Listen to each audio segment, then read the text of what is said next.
जी बिस्मिल्लाहिर्रहमानिर्रहीम। अच्छा, अभी दूसरा लेक्चर है हमारा। पहले में हमने पार्ट ऑफ स्पीच 5 कर लिए थे। अब बाकी जो 3 या 4 पार्ट ऑफ स्पीच रहेंगे वो इस लेक्चर पे आ जाएंगे। सही है। तो ये जो अभी बाकी पार्ट ऑफ स्पीच आ रहे हैं इनकी टाइप्स इतनी नहीं है पहले वालों की तरह। तो इसमें प्रोपोजिशन और कंजंक्शन को मैंने आखिर में रखा है दोनों को, क्योंकि इन दोनों का जोड़ा बन रहा है। सही है। वो मैं आपको बताऊंगा कैसे, जिस तरह पहले हमने किया है।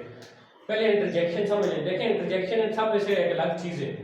इसकी इसलिए टाइप्स उस तरह की नहीं है। इंटरजेक्शन होता है जिसमें किसी जुमले में जज्बात हों, क्या हों, इमोशंस हों, यानी कि वो अच्छे जज्बात भी हो सकते हैं, यानी कि गम भी हो सकता है, अफसोस भी हो सकता है, खुशी भी हो सकती है। सही है। और इसी तरह इसमें सरप्राइज भी हो सकता है। सही है। फीलिंग्स, इसमें आपने इस तरह की चीज़ें पढ़ी होंगी। इस तरह के लफ्ज आते हैं, हो रहा भी है ऑन द मैच। सही है। इस तरह के लफ्ज आते हैं जिसमें खुशी हो रहा आता है कि हम मैच जीत गए हैं। उसमें आपने देखोगे इस तरह लिखा होता है, इसमें एक्सक्लेमेशन मार्क भी होते हैं इसमें। सही है। फिर अफसोस के लिए होते हैं अलास, अलास जी। सैड नहीं, सैड तो वो लफ्ज है ना। ये जो चीजें होती हैं ये इंटरजेक्शन होते हैं, वो जाहिर करने के लिए खुशी हमको। सही है।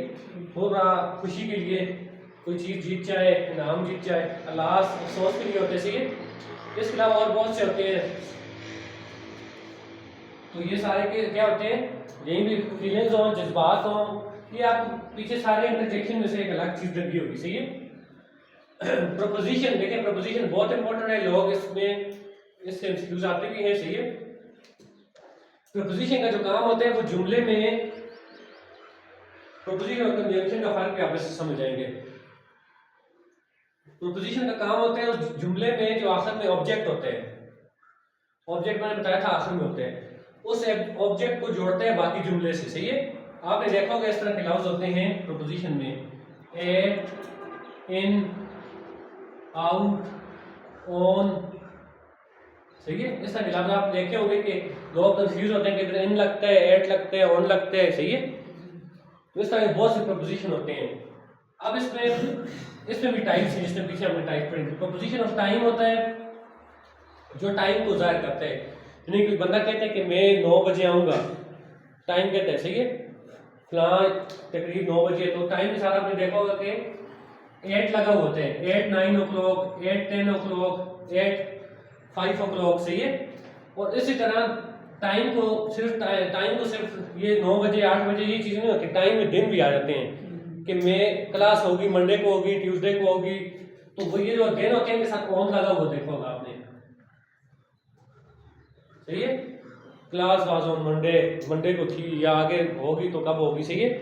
तो ये एट ऑन, ये ज्यादातर टाइम प्रोपोजिशन ऑफ टाइम के साथ होते हैं, आपने देखा होगा।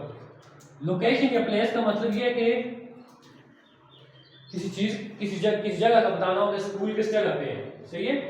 या मेरा घर किस जगह पे है, तो ये लोकेशन बताने के लिए जितने भी प्रोपोजिशन होते हैं इसमें भी किस जगह एट लगता है, किस जगह इन लगता है। सही है। तो ये प्रोपोजिशन ऑफ लोकेशन या प्लेस कहते हैं हम। सही है। डायरेक्शन या मूवमेंट क्या होती है। अच्छा, इस लोकेशन में एक और चीज भी है कि बिल्ली टेबल के ऊपर बैठी है, तो हम कहते हैं कि सिट ऑन टेबल। सही है। लोकेशन का मतलब एक खास जगह पे बैठी हुई है, चाहे वो टेबल के ऊपर है, नीचे है तो अंडर हो जाता है, अंडर टेबल, ऊपर है तो ऑन टेबल हो जाता है। सही है। तो ये सारे लोकेशन है, ये खास जगह पे कोई चीज है, मुस्तकिल मौजूद है। सही है। अगर वो चीज हरकत में है, देखिए इसमें दो चीजें, डायरेक्शन अलग है, मूवमेंट अलग है। डायरेक्शन किसी चीज का बताने के लिए कि ये जगह जो है वो इस तरफ है या उस तरफ है। सही है। स्कूल किस जगह पे है, किस डायरेक्शन में है, तो इसके साथ जो प्रोपोजिशन लगता है उसको कहते हैं प्रोपोजिशन और डायरेक्शन। मूवमेंट और लोकेशन में थोड़े लोग कंफ्यूज होते हैं, मूवमेंट और लोकेशन का फर्क समझें। देखिए मैंने आपको कहा है बिल्ली मेज के ऊपर बैठी है, तो उसके साथ लगेगा ऑन टेबल, और नीचे बैठी है तो अंडर टेबल। लेकिन अगर बिल्ली छलांग लगा रही है, टेबल से छलांग लगा रही है, वो मूवमेंट में है, वो आपको कह रहे हैं कि वो छलांग बिल्ली लगा रही है, कुत्ता लगा रहा है, कुत्ता बिल्ली बैठे किस जगह, तो वो प्रोपोजिशन ऑफ उनकी लोकेशन या प्लेस है। लेकिन वो छलांग लगा रहे हैं, हरकत में है, मोशन में है, अगर ऊपर से लगा रहे हैं तो अगर। सही है। जिस तरह भी है तो उसके साथ होता है प्रोपोजिशन ऑफ मोशन भी कह सकते हैं, मूवमेंट भी कह सकते हैं, डायरेक्शन किसी की समझ बताने के लिए। तो ये प्रोपोजिशन के सारे यूजेस हैं, सही है। तो इसके अलावा जो प्रोपोजिशन को मैंने आपको कहा है कि प्रोपोजिशन जुमले को उसके ऑब्जेक्ट के साथ जोड़ते हैं। ये आपने देखा होगा, जुमला खत्म हो रहा होता है तो एक आप लफ्ज पहले आ जाते हैं, इन फलां, आउट फलां, सही है। कंजंक्शन का काम ये होता है कि ये पूरे जुमले में, जुमले के अंदर क्लासेस होती हैं, पूरे पूरे जुमले को आपस में जोड़ते हैं। दरमियान में यहाँ पे आपने कंजंक्शन देखे होंगे, एंड, और, देखिए इस तरह के एंड और, बट, और इसके अलावा आपने देखे होंगे सो, इफ, सही है। ये सारे कंजंक्शन होते हैं, ये जुमलों को आपस में जोड़ते हैं, सही है, जुमले को। अब मैंने इसलिए इसको आखिर में रखा है कि इसी से आगे मैं आपको अभी टाइप्स ऑफ सेंटेंस भी बताऊंगा। कंजंक्शन समझ गए तो टाइप्स ऑफ सेंटेंस लोगों को मुश्किल लगती है, सिंपल और कंपाउंड और कॉम्प्लेक्स का फर्क, लेकिन कंजंक्शन समझ गए तो आप वो भी समझ जाएंगे, सही है। देखिए कोऑर्डिनेट कंजंक्शन क्या है और सबऑर्डिनेट क्या है। कंजंक्शन तो आपको पता है, ये वर्ड होते हैं। कोऑर्डिनेट आपने याद रखने हैं, लफ्ज है ये, इसको याद रखने आगे काम आएगा आपको। फैन बॉयज एक लफ्ज है, मैंने आपको कहा था कुछ चीजें समझने के लिए बंदा जो है ना अपनी आसानी के लिए ट्रिक्स निकालते हैं। फैन बॉयज, सही है। एफ से ये 7 कंजंक्शन है, सही है। ये 7 कंजंक्शन है जिनको हम कोऑर्डिनेट कंजंक्शन कहते हैं। उसके लिए एक लफ्ज इजाद किया है ताकि आप वो 7 कंजंक्शन कभी भी ना भूलें। कोऑर्डिनेट कंजंक्शन, कोऑर्डिनेट कंजंक्शन की बात होगी, सही है। एफ से फार, ए से क्या होना चाहिए, एंड, एन से क्या होना चाहिए, नॉर, नॉर में कंजंक्शन है, सही है। बी से क्या होना चाहिए, बट, ओ से क्या होना चाहिए, और, वाई से क्या होना चाहिए, येट, एस से। ये 7 जो कंजंक्शन है ये क्या है, कोऑर्डिनेट कंजंक्शन है। और बाकी इसके अलावा जितने वो सब क्या है, वो सबऑर्डिनेट है, सही है। कोऑर्डिनेट और सबऑर्डिनेट का समझ आ गया। अब मैं आपको इस चीज से कंजंक्शन वाला मैं खत्म नहीं करता, इंटरजेक्शन और प्रोपोजिशन में अभी यहाँ पे खत्म करके यहीं पे आपको सेंटेंस की टाइप समझा देता हूँ, सही है, ताकि आपको सेंटेंस की टाइप भी इसके साथ ही समझ आ जाए। तो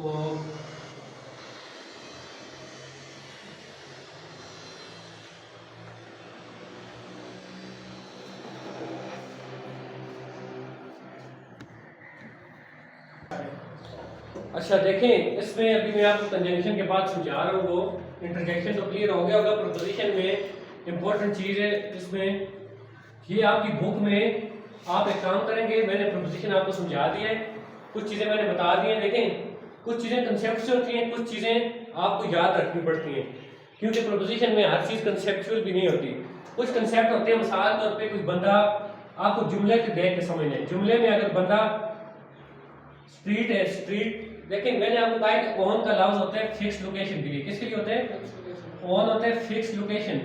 चाहे घर बता रहा हो कि गली में घर फलां जगह, तो होगा कि ऑन, सही है। ऑन होता है फिक्स लोकेशन के लिए, एट होता है टाइम के लिए, इन होता है मैंने कहा है दिन के लिए, ऑन सॉरी टाइम में भी एट होता है टाइम, यानी कि 9 बजे, 10 बजे, 8, 9, और ऑन होता है दिन, ऑन मंडे, ऑन ट्यूसडे। अच्छा, एक बंदा आपको जुमले से क्लियर हो जाए कि गली से या रोड से नीचे की तरफ आ रहा है तो होगा डाउन, डाउन द स्ट्रीट है, डाउन द रोड। ऊपर जा रहे तो अप द स्ट्रीट, सही है। अक्रॉस ज्यादातर होता है रिवर के साथ, सही है। अच्छा, राउंड होता है कि गोल। कुछ चीजें जो है, अच्छा बाकी आप काम करेंगे, ये प्रोपोजिशन आपके 4 में तो शायद नहीं है, लेकिन 4 से 10 तक आपने, मैंने आपको शुरू में बताया था कि आपने कॉन्टेंट होता है शुरू में, कॉन्टेंट अपना देखेंगे 4 से लेकर 10 तक, मैं ग्रुप में भी शेयर कर दूंगा। इसमें प्रोपोजिशन 3-4 जगह पे है, वो 3-4 जगह पे जो भी प्रोपोजिशन है आपने सॉल्व करने की कोशिश करनी है, सही है। हार्ड में बुक है तो उसके ऊपर करने हैं, नहीं तो सॉफ्ट में नंबर दे के अपने पास रखने हैं, सही है।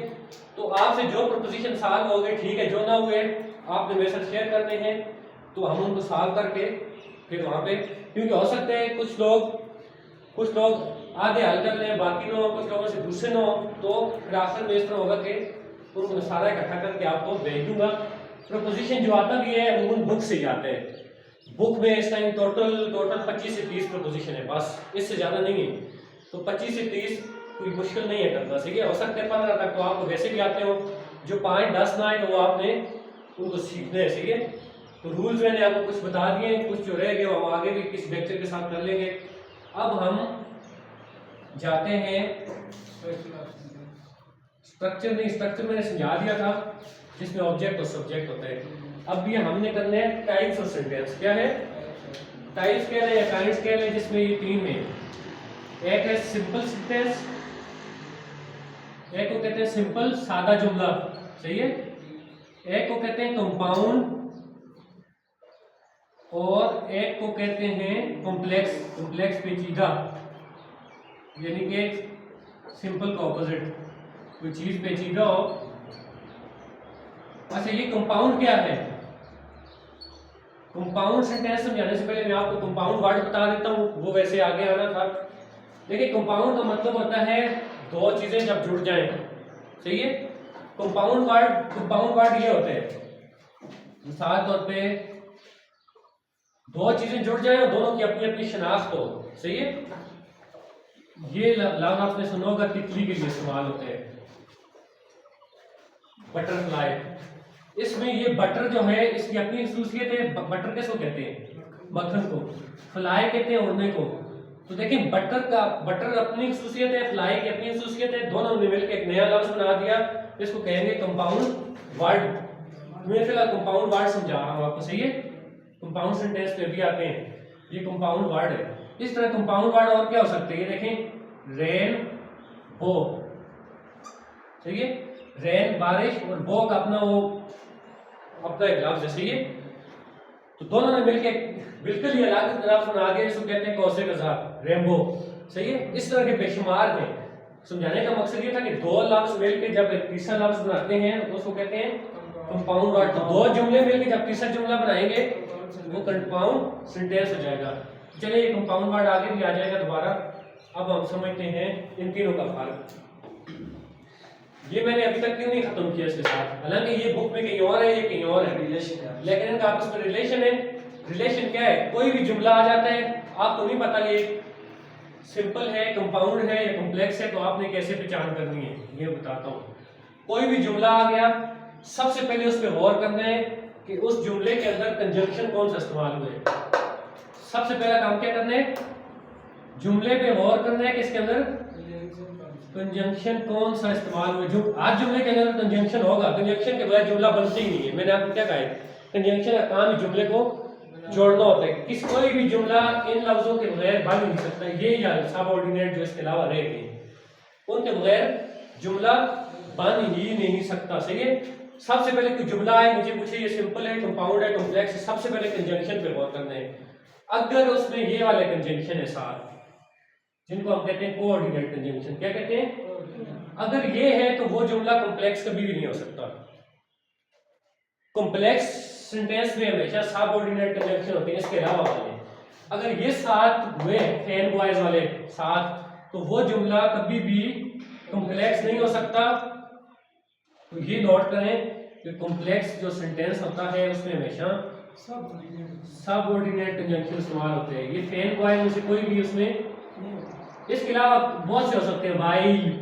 वाइल एक कंजंक्शन होता है, तो वाइल एक साथ में नहीं है, तो इसका मतलब ये कॉम्प्लेक्स सेंटेंस में इस्तेमाल होते हैं। अगर ये जुमला इस्तेमाल हुआ तो ये होता है इसमें कोऑर्डिनेट कंजंक्शन इस्तेमाल होता है इसमें, सही है। और अभी सिंपल की भी निशानी बताता हूँ। सिंपल की निशानी बताने से पहले आपने एक और चीज समझनी है। वो चीज ये समझनी है कि डिपेंडेंट और इंडिपेंडेंट क्लास क्या होती है। सबसे पहले क्लास क्या होती है? क्लास यानी क्लास डिटेल में भी आएगा, लेकिन फिलहाल आप इतना समझ लें वक्ती, क्लास होती क्या है? क्लास और 2 या 3 वर्ड्स मिलकर क्लास बनाते हैं, सही है। जिस तरह लेटर मिलके वर्ड्स बनाते हैं, लफ्ज मिलके लेटर मिलके अल्फाबेट्स मिलके वर्ड्स बनाते हैं, सही है। अब जिस तरह मिसाल तौर पे ये लफ्ज है सेंटेंस, तो इसके अंदर अल्फाबेट है या नहीं? SENTENC, इन्होंने मिलकर क्या बनाया? वर्ड बनाया जो कि क्या है? सेंटेंस है। तो यही सेंटेंस मिलके, यही वर्ड मिलके आगे क्या बनाते हैं? यही वर्ड मिलके आगे क्लास बनाते हैं। क्या बनाते हैं? क्लास। देखें, अल्फाबेट्स मिले, उन्होंने बनाया अल्फाबेट्स मिले, उन्होंने बनाया वर्ड, और वर्ड मिल के क्या बनाएंगे क्लास, और क्लास मिल के क्या बनाएंगे क्लास मिल के सेंटेंस बनाएंगे, सही है। और सेंटेंस मिल के आगे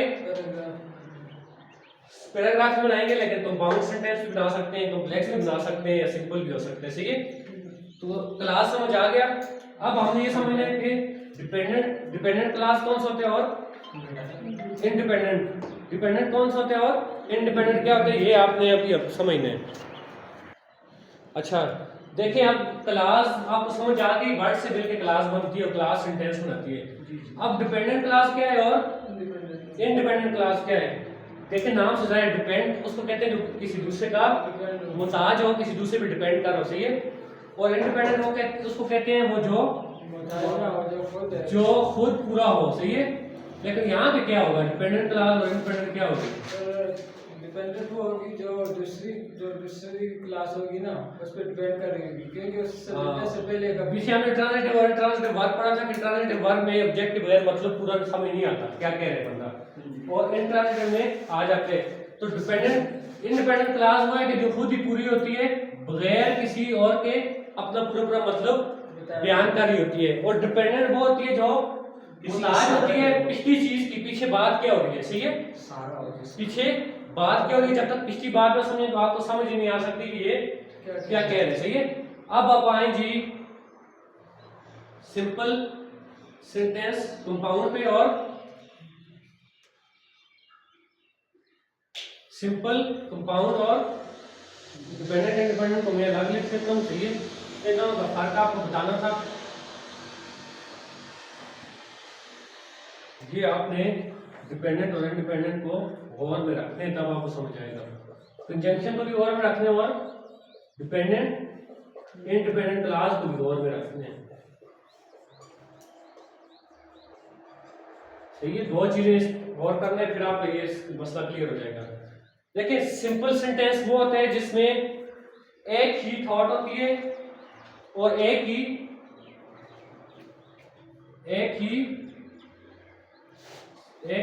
थॉट होती है, सही है, एक ही थॉट होती है इसमें, यानी एक ही बात कर रहे होते हैं कोई, सही है। और दूसरा ये कि इस पे एक ही इंडिपेंडेंट क्लास होती है, क्या होती है,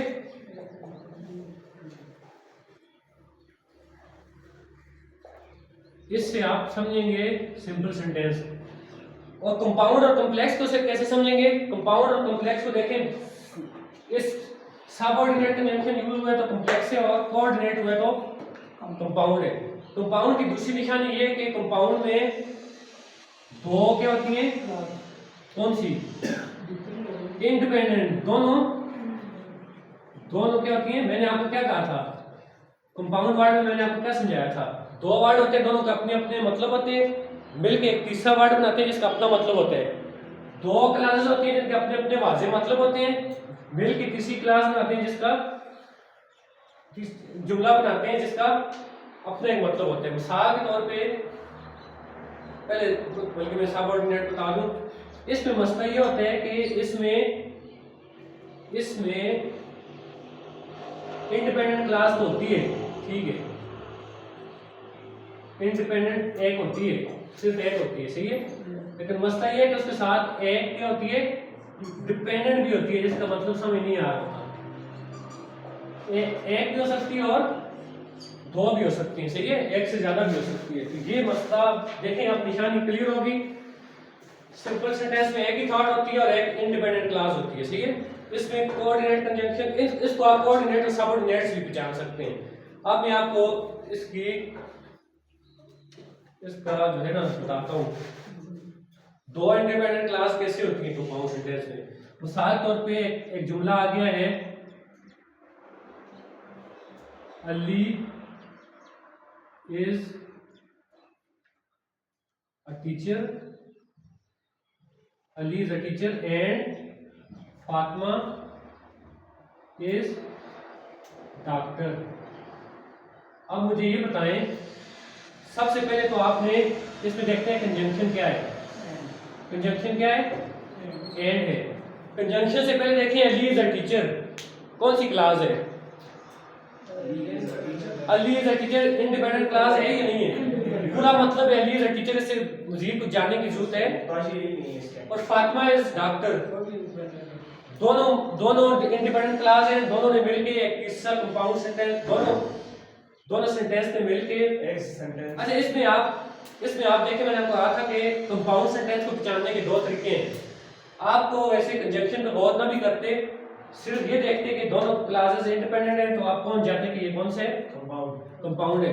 या आपको उससे समझ नहीं आती तो कंजंक्शन पे गौर करें कौन से इस्तेमाल हुए, फ्रेम वाइज कोऑर्डिनेट है या नहीं है।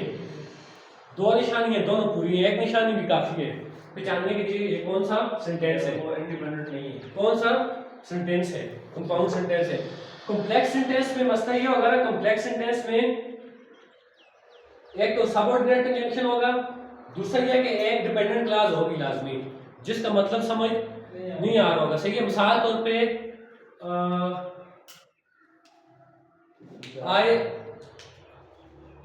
आई सी, मैंने उसे देखा, सही है, I see him while I was waiting for the bus, मैं बस के लिए इंतजार कर रहा था, मैंने उसे देखा। सही है, अब आपको अगर इसमें देखें while I was waiting for the बस, आपको ये जुमला मिल जाए while I was waiting for the बस, तो ये मुकम्मल जुमला है व्हाइल में, जबकि मैं बस का इंतजार कर रहा था। तो आपको ये देख के ये आइडिया हो जाएगा कि भाई इसमें ये जो व्हाइल से पीछे वाला मामला है, व्हाइल आई वाज, इससे पीछे वाला मामला है वो उड़ाया हुए,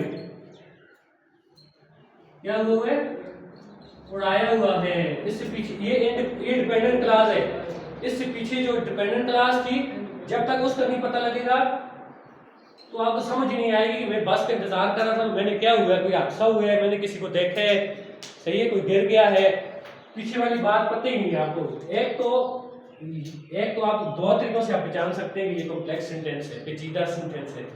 एक ये है कि इसमें सामने नजर आ रहा है कि ये वाली डिपेंडेंट क्लास है जो कि कंपाउंड में नहीं होती, कंपाउंड में दोनों इंडिपेंडेंट होती हैं। सही है, दूसरा ये कि इसके अंदर जो कंजंक्शन इस्तेमाल हो रही है व्हाइल, ये सबऑर्डिनेट कंजंक्शन है, ये कोऑर्डिनेट साथों में नहीं आता। सही है, दोनों निशानियों से आपने पहचान दिया कि ये क्या है, कॉम्प्लेक्स सेंटेंस है। सही है, और सिंपल में देखिए, सिंपल में कोई भी कंजंक्शन यूज हो मसला नहीं है, उसमें मैंने इसीलिए नहीं लिखा।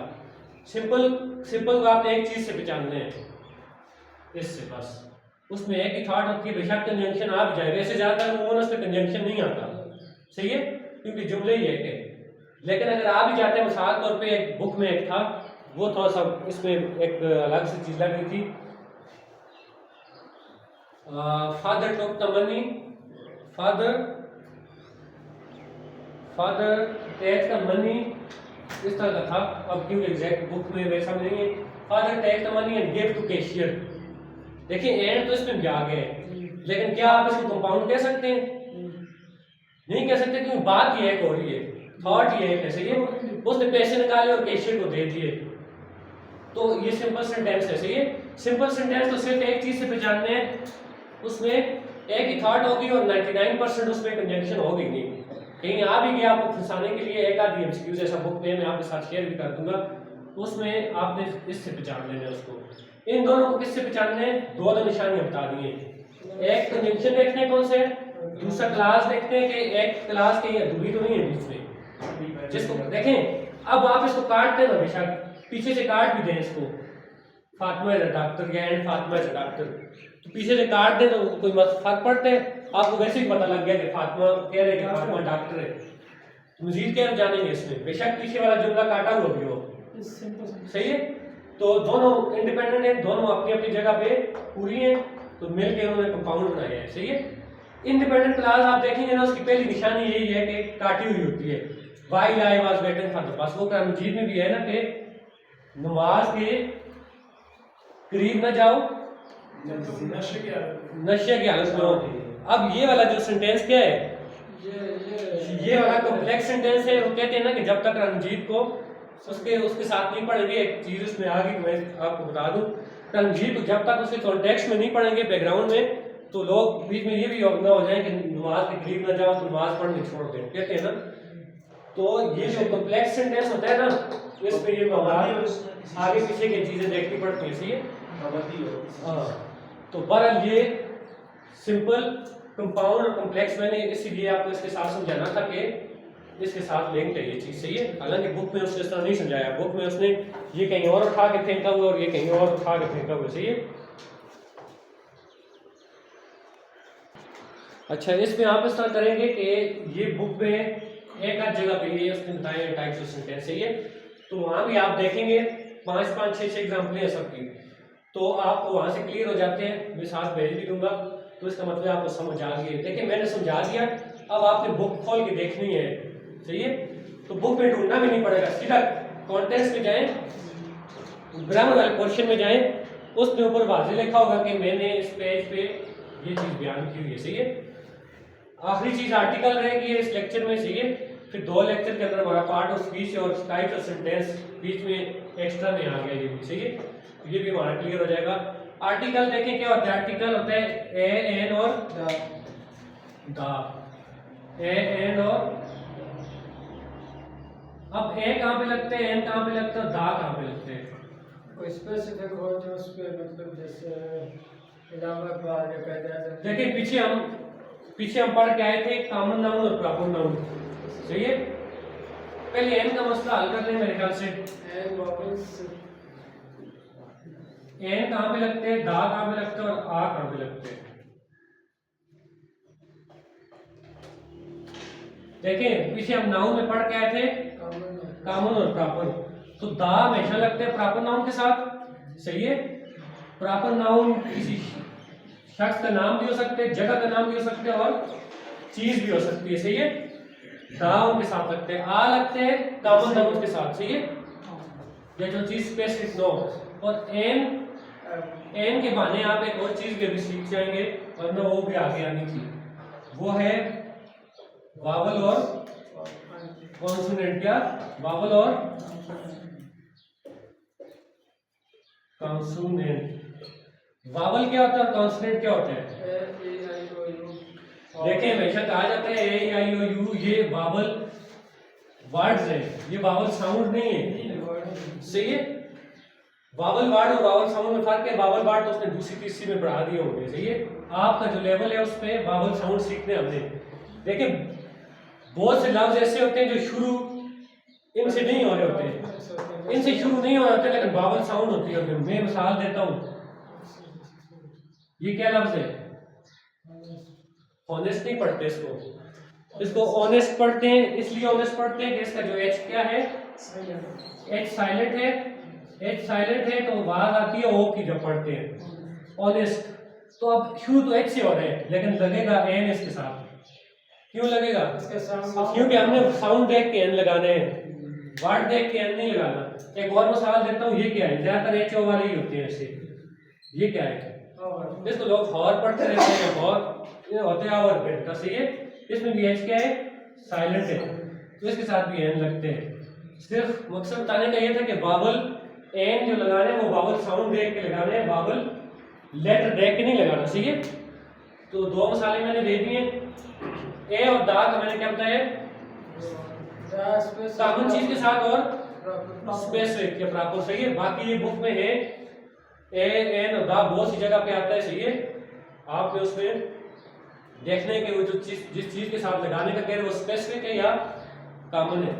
तो ये मैं ग्रुप में कुछ चीजें भेज दूंगा, कुछ चीजें ट्रिकी भी है, सारी बहुत सादी नहीं है, सही है। तो बहरहाल ये आपने बुक में ये भी चीजें देखनी पड़ेंगी। आर्टिकल शुरू से आते हैं, 4 में भी है, 5th में भी है, तो वो जाहिर बात है आपको चीजें देखनी पड़ेंगी। इंग्लिश तो आपकी 3-4 घंटे में मैं खत्म करवा दूंगा, सही है, सारे लेक्चर मिला के।